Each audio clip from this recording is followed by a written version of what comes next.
Iyov answers his third friend so far, Hana'amati, chapter 21, Vayanio Vayomar, Shimu Shamoa Milati Utihizot Tanchumotechem.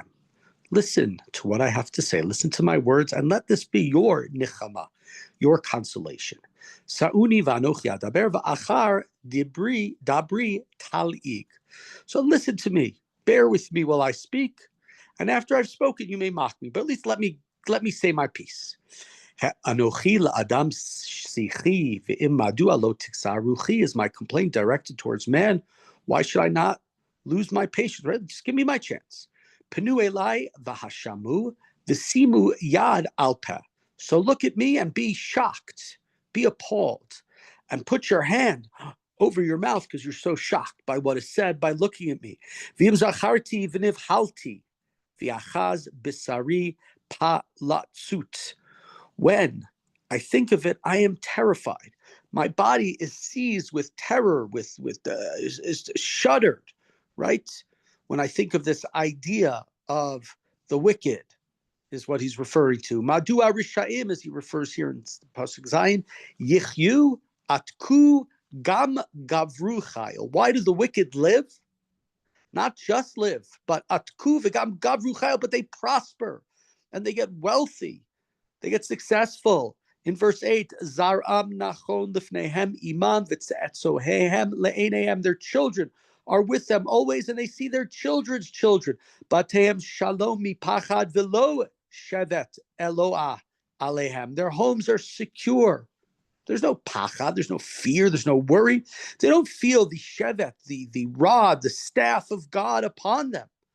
Shoro Ibar V'Lo Yagil Tifalet Parato V'Lo Tishakel.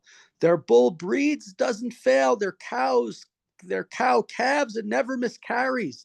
Yishlachu chatzon avilehem v'yaldehem yirakedun. They let their infants run loose like sheep all over, and their children, what do? They're dancing, they're skipping about with no problems. Yisu kitof v'chinor v'yismechu lekol ugav. They sing, right, and they dancing to the music, to the different instruments, and they revel to the tune of the ugav, of the pipe. Yichalu batov yemehem uverega shaol yechatu. They spend their days in happiness and go on to death in peace. Right? So here, Iyov, what has been said to him in the last chapter by Tzofar is that the wicked, when they have their success, it's momentary. And furthermore, what Tzofar said is that momentary happiness turns into horror. The food that they put into their stomach is going to turn into poison, is the metaphor that he used. They're going to vomit it out. They're going to spit it out. It's going to become sick. Iyov says, I don't think so. That's not what I've seen. Their kids are running around happy. They're sitting down in their chairs with their family. They're listening to music. They're eating good food. And they die after an old, long, beautiful life of joy and happiness. Now, everybody has some problems in life. It's impossible not to have any. But that's Iyov. That's what I've seen from the wicked. What are you talking about? The staff of God. What are you talking about being momentary? What are you talking about their food turning into poison? It's just not true. And it continues in 14, Vayomru la'el sur mimenu v'dat dirachecha lo chafatznu. And what do they say to God?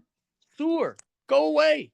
We don't want to see us. Leave us alone. We don't want to know your dirachecha. We don't want to know your ways. We're not interested. Mas Shaddai ki na'avdenu umano il ki nifkabo. Who is this Shaddai? Who's this God that we should serve him? What will we gain by praying to him, by being attached to him? Their happiness is not their own doing. The thoughts of the wicked are beyond me. Right? So he's saying, right, it's not coming from God. They're right there. Those wicked are people who are doing well. And Iyov says, it's not one of me. I don't see it because I'm not wicked, right? I don't understand it. Didn't happen to me. And he continues, Kama ner rishayim yidach v'yavo alemo edam chavalim yichalek ba'apo. How seldom, how rare is it that the lamp of the wicked fail? Does calamity befall them? Do they get God's apo? Is their portion, is their chelek God's anger? You keteven lifnei ruach uchemotz ginav tu sufa. Let them be like straw in the wind, like chaff carried off by a storm. That's not what I see. Eloha yitzpon livanav ono yishalem alav v'yeda.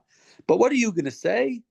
So before, moments ago, so far, you said to me, well, it's only momentary and blah, blah, blah. Well, I'm telling you, look at person X, Y, and Z, and P, and Q. Look at those people. They're wicked. They're terrible. They're horrible. Look at what they've done.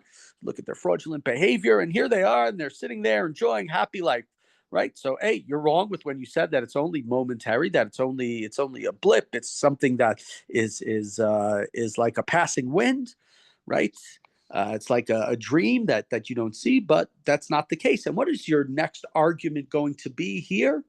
Right, in verse 19, you're going to tell me as follows.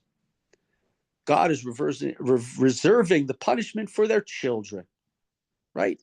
It's going to be paid back and they are going to feel it. That's going to happen in the future. It hasn't happened yet, but it will. Let his eyes see his ruin. Let him drink the wrath of Shaddai. That's what you're going to say. He's going to see it, right? You're going to see the ruin is going to come for him. It's going to come during the time of his children. But, what does the person care about the fate of his family when his number of months run out? He can't do anything about it. He's dead. Can God be instructed in knowledge? He who judges from such heights, right? It's not going to happen, right? That's not the way it is. And if that's the way it is, then maybe we should teach God about it. How is it going to help the person who's wicked? How are they going to reform their behavior? Why would anybody not be wicked when they're not punished? They go down to death and they die like everybody else. Teach God if that's what you're telling me. Oh, it's his children after he's dead, or he's dead. What does he know? Continue verse 23. A man dies in robust health, right? All tranquil, without any troubles. He's shalom v'shalva. Ati nav malu chalav umoach atzmotav yeshuka. His pails are full of milk. The marrow of his bones is juicy, right? He's had a full life, and he was at strength. And another person dies embittered, having no happiness. And what's going to happen? You were a wicked person. You enjoyed life. You sang and you danced, and your children played, and you were wealthy and successful and loved and not fearful, and you died. Or you were pious and you were kind and you were good, but you had no success, no mazel whatsoever. You had no success. You didn't have any joy. All you had was ay. What's going to happen in verse 26? They'll both lie in the dust. And they're covered with worms. Doesn't matter. Ashes to ashes, dust to dust, right? They're both going to be in the dust. They're both going to be eaten by maggots. Hein yadati in verse 27,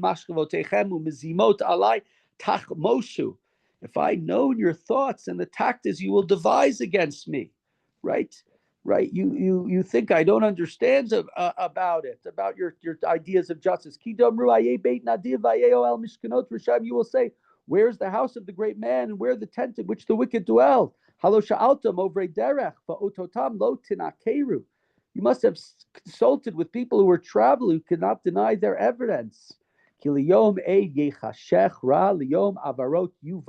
evil man is spared on the day of calamity, on the day when the wrath is led forth. Who will, right? Who is going to upbraid him? Who is going to tell him that he did something wrong? Who's going to rebuke him? When is he going to be punished? Both of them, whether you're the wicked or you're the righteous, you end up together in the grave. And that's what he says in 32. He's brought to the grave while a watch is kept in his tomb. Matkulo, rigvei nachal v'acharav kol adam yishok lefanav ein mispar. The clouds of the wadi are sweet to him. Everyone follows behind him. Innumerable are those who precede him. He's like everybody else. It doesn't matter.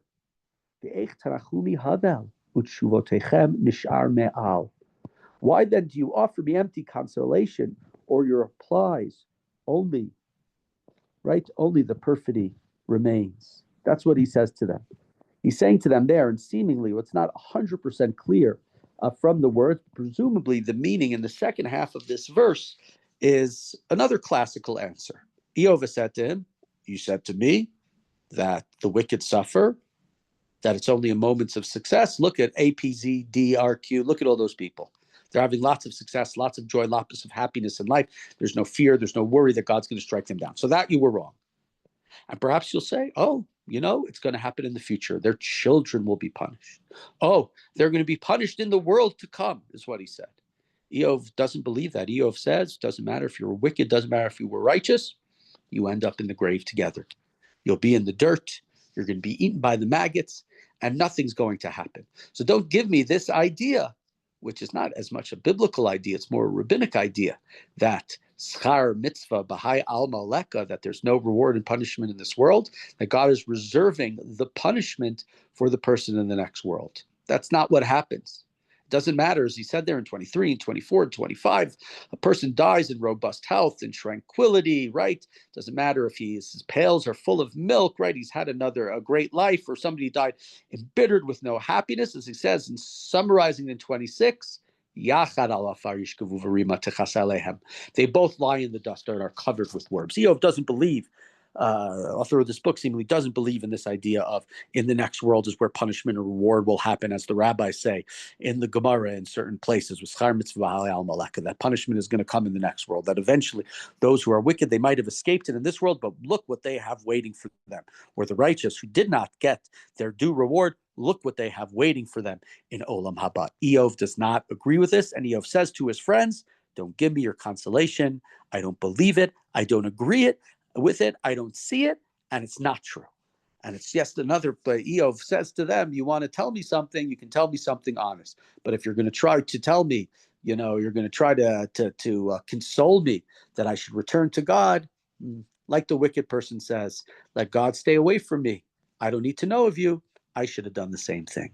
Because then at least maybe if I was a wicked person, I would have gotten away with it.